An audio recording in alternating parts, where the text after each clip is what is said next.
در این سرای بی کسی کسی به در نمی زند. به دشت پرملال ما پرنده پر نمی زند. یکی ز شب گرفتگان چراغ بر نمی کند.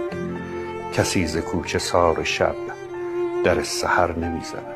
نشستم در انتظار این غبار بی سوار. دری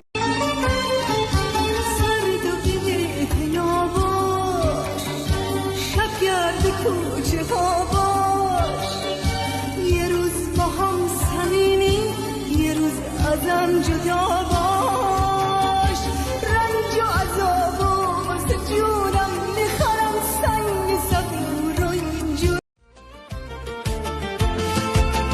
وقتی تو از سفر بیای آفتاب و مهتاب در میاد، شهر رو چراغون میکنم، شبهای دوری سر میاد.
سلامت باشی بابا.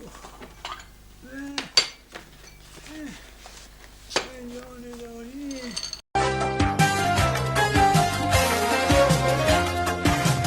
یه عروسک، یه ستاره، یه گلم که میخوام نگام کنی.